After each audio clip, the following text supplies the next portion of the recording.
Why Resident Evil movies are so difficult to get right. The Resident Evil movies have been, mostly, successful, but why have they also been so consistently disappointing? Video game movie adaptations were a cursed genre during the 1990s and 2000s, which made the success of the Resident Evil movie franchise all the more impressive.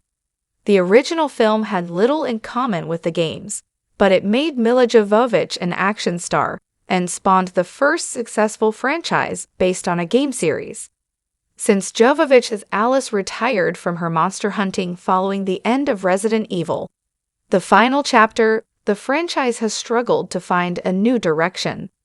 Netflix's Resident Evil series was canceled after one poorly received season, while the 2021 movie reboot Welcome to Raccoon City also failed to launch a new series.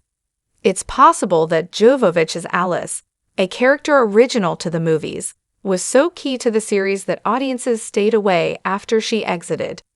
A new film reboot is on the way, and will hopefully finally crack the code on how to adapt the series properly. Resident Evil movies have a terrible track record. Both the Resident Evil games and movies are designed to be pulpy B-movie experiences, filled with slimy monsters, big guns, and nerve-shredding tension. Historically, those aren't the types of films that receive critical acclaim or even acceptance.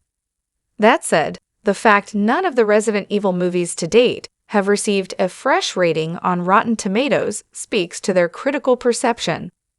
At best, the franchise is considered a guilty pleasure, with writer/director Paul W.S. Anderson giving viewers a sugar rush of elaborate set pieces and deeply silly plots. They are best viewed with that mindset, but while certain entries are better than others, it's difficult to label any of them as genuinely great either. The original 2002 Resident Evil is probably the most well-received of the bunch, but ironically, it features the weakest action sequences too.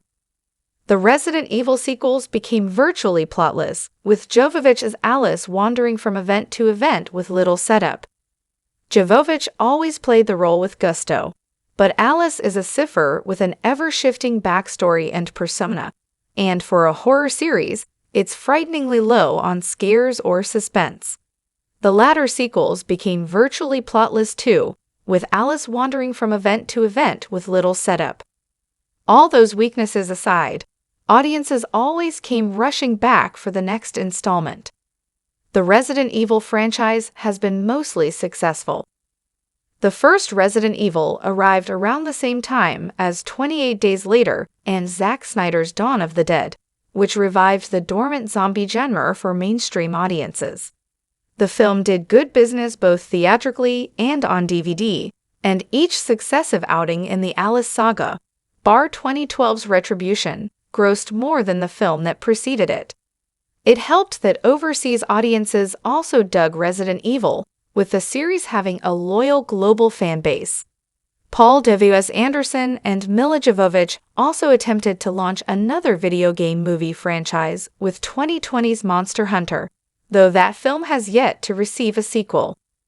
The movies were never destined for great reviews, but they came to epitomize guilty pleasure cinema.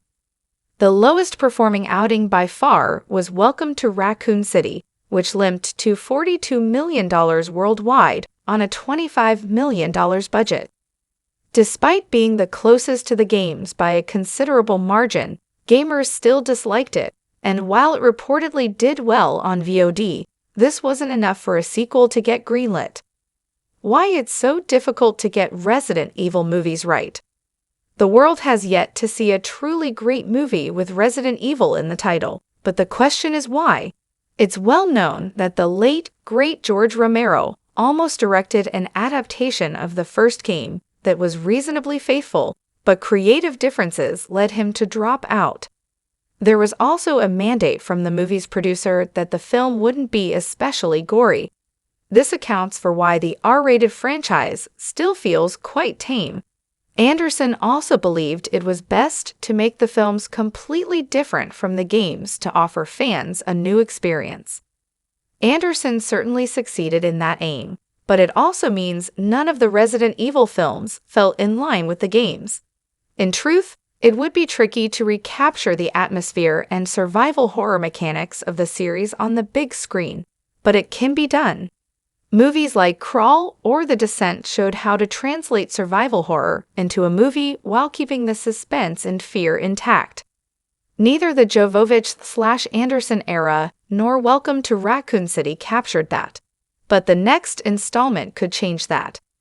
Barbarian Helmer Zach Kreger is set to direct the new Resident Evil, which is rumored to be an adaptation of the 2002 prequel Resident Evil Zero via Bloody Disgusting.